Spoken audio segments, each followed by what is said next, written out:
आज की डेट में ये जेल एक हेरिटेज साइट है और टूरिस्ट इसे देखने बहुत दूर दूर से आते हैं। इन्हीं में से एक था तरुण, जो अपनी फोटोग्राफी के प्रोजेक्ट को कंप्लीट करने सेल्यूलर जेल गया। इस जेल में हमारे देश की आजादी के दौरान क्या क्या हुआ था हम सोच भी नहीं सकते। तरुण ने वहां जाते के साथ ही एक गाइड को अपने साथ ले लिया ताकि उसे जेल घूमने में कोई दिक्कत ना हो और कोई भी इंफॉर्मेशन वो मिस आउट ना करे। सबसे पहले गाइड ने उसे हैंगिंग रूम दिखाया, जहां कैदियों को फांसी की सजा दी जाती थी।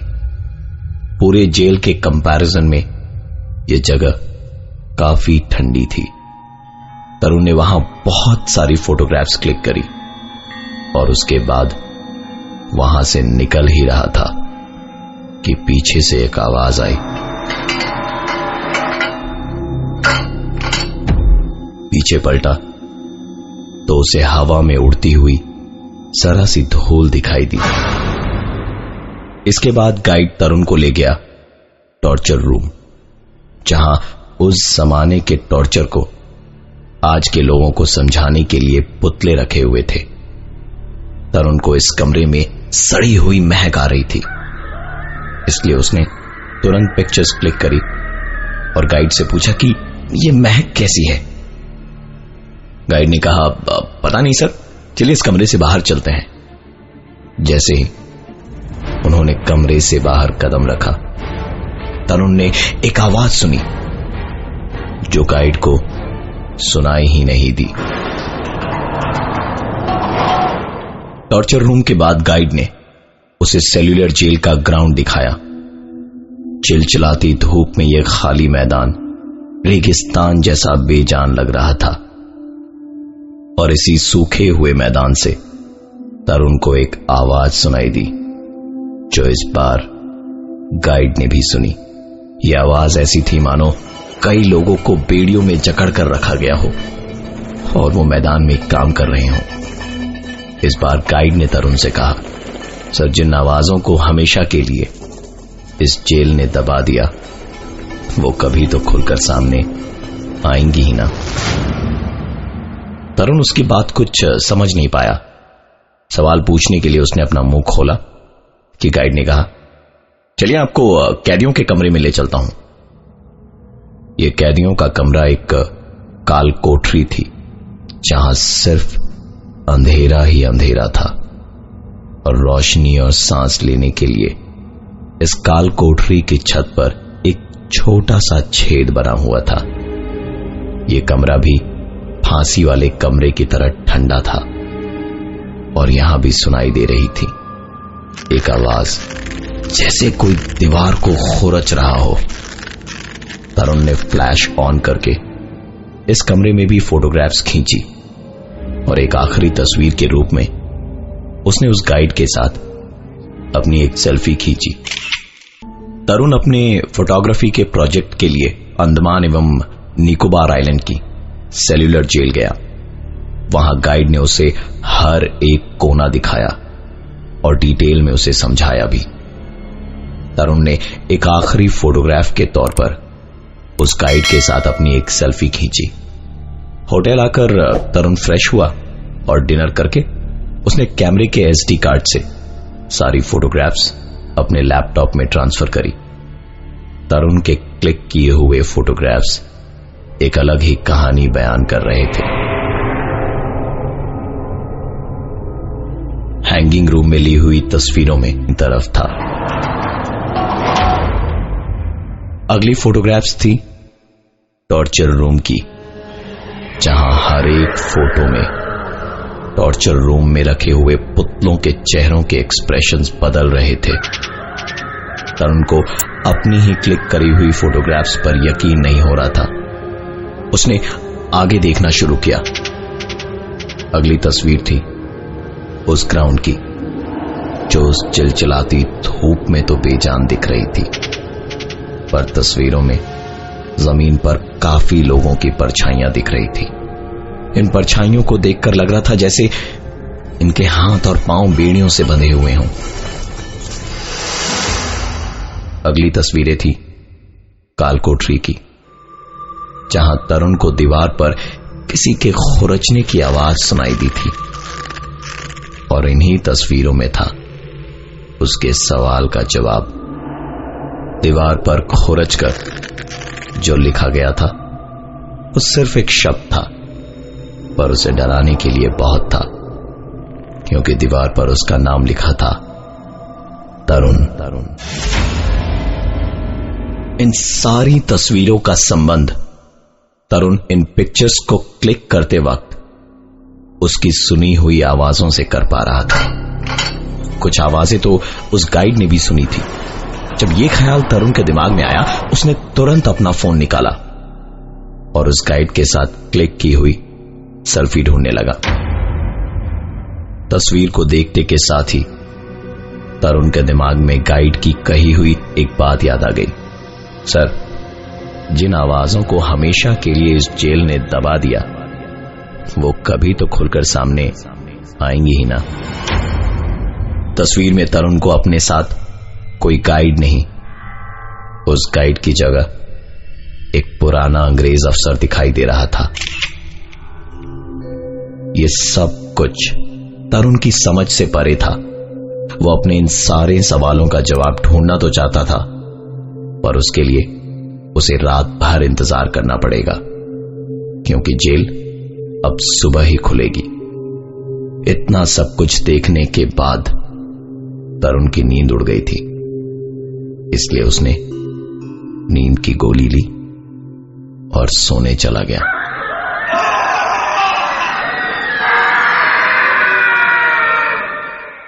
तरुण अपने फोटोग्राफी के प्रोजेक्ट को कंप्लीट करने अंडमान एंड निकोबार आइलैंड के सेलुलर जेल में गया। वहां पिक्चर्स क्लिक करते वक्त उसने कई सारी चीजें सुनी और महसूस भी किया। होटल आकर जब फोटोग्राफ्स लैपटॉप में डालकर चेक किए तो हर फोटोग्राफ पिछले वाले से अलग थी। उसने जिस गाइड के साथ में अपनी सेल्फी क्लिक करी थी, वो गाइड भी इन तस्वीरों में गाइड न होकर एक अंग्रेज अफसर दिख रहा था। अपने सारे सवालों का जवाब जानने के लिए तरुण वापस सेलुलर जेल जाना चाहता था, पर उसके लिए उसे सुबह तक का इंतजार करना जरूरी था। तरुण को नींद न आने की बीमारी थी, इसलिए उसने नींद की दवाई खाई और सो गया।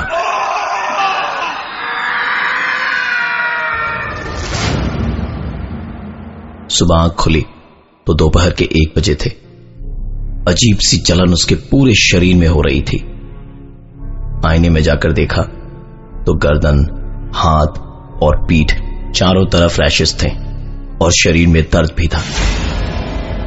इसका मतलब कि कल रात सपने में उसने जो टॉर्चर देखा वो किसी और के साथ नहीं, बल्कि उसी के साथ हकीकत में हुआ था। तरुण के लिए इससे भी ज्यादा जरूरी था अपने साथ हुए हादसों का जवाब ढूंढना। दिन मंगलवार का था और सेलुलर जेल पहुंचते पहुंचते दोपहर के 3 बज चुके थे। जिस गाइड की तलाश उसे थी, वो इस बार उसे कहीं नजर नहीं आया। जेल का हर एक कोना उसने अच्छे से देख रखा था, इसलिए इस बार अकेला ही अंदर चला गया। सबसे पहले उसने रुख किया टॉर्चर रूम का। जो अजीब सी महक इस कमरे में कल थी, वो आज नहीं थी। कमरे में उसके साथ 4-5 लोग और भी थे। तरुण घूर घूर के सारे पुतलों को देख रहा था कि तभी उसे ऐसा लगा मानो दरवाजा बंद हुआ और शुरू हुई कमरे में लोगों के दर्द से चीखने की आवाजें। उसे ऐसा लग रहा था मानो कैदियों को उसके सामने मारा जा रहा हो, उनकी आंखों में शराब डाली जा रही हो उन्हें तड़पाने के लिए।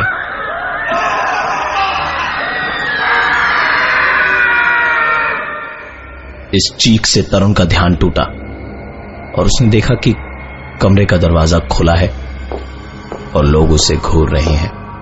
तरुण जैसे ही कमरे से बाहर निकलकर कॉरिडोर की ओर आगे बढ़ा कि उसने फिर से एक जानी पहचानी आवाज सुनी।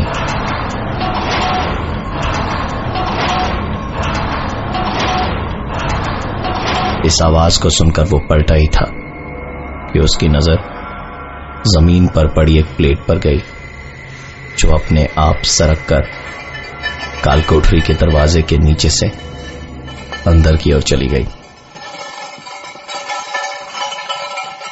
तरुण सोमवार के दिन अंडमान एंड निकोबार की सेलुलर तरुण ने तुरंत अपने मोबाइल के टॉर्च को चलाया और दरवाजे के नीचे से अंदर की ओर झांकने लगा। टॉर्च की उस रोशनी में अंदर जहां तक दीवार थी उसे कुछ नजर नहीं आ रहा था। तरुण वहां से अपना चेहरा हटाने ही वाला था कि जेल के अंदर से दो आंखें उसे ताड़ने लगी और एक आवाज उसके कानों तक पहुंची, बाहर निकालो मुझे। ये देखने के बाद तरुण को अब अपनी किसी सवाल का कोई जवाब नहीं चाहिए था। वो वहां से सेल्यूलर जेल की एंट्रेंस की तरफ भाग ही रहा था कि उसके भागते हुए कदम एक दरवाजे के ठीक सामने रुके।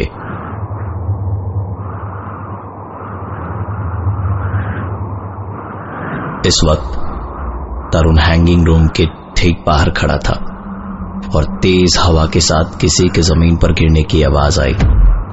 तरुण ने हिम्मत कर उस दरवाजे के अंदर कदम रखा तो अब तक आ रही आवाज गायब हो चुकी थी।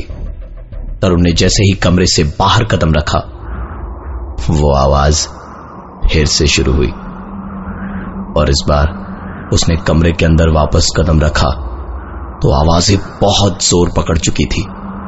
इन्हीं आवाजों के बीच एक आवाज और हुई। ऐसा लगा जैसे उसके पैरों के ठीक सामने कोई गिरा हो। उस जगह पर एक मिनट भी खड़ा रह पाना मुश्किल था तरुण के लिए।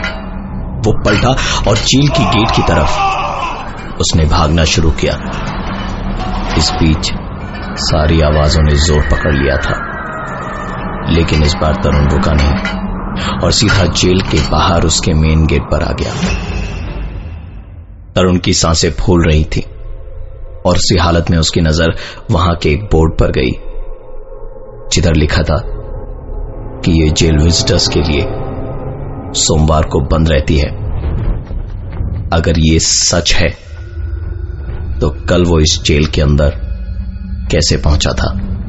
उसने तुरंत अपना लैपटॉप ऑन किया और मंडे की सारी फोटोग्राफ्स चेक करी तो फाइल तो मौजूद थी, पर सारी फाइल्स करप्ट थीं। तरुण के पास अगर कुछ था तो उन सारी हादसों की यादें और उस गाइड की कही हुई एक बात। सर, जिन आवाजों को हमेशा के लिए इस जेल ने दबा दिया वो कभी तो खुलकर सामने आएंगी ही ना।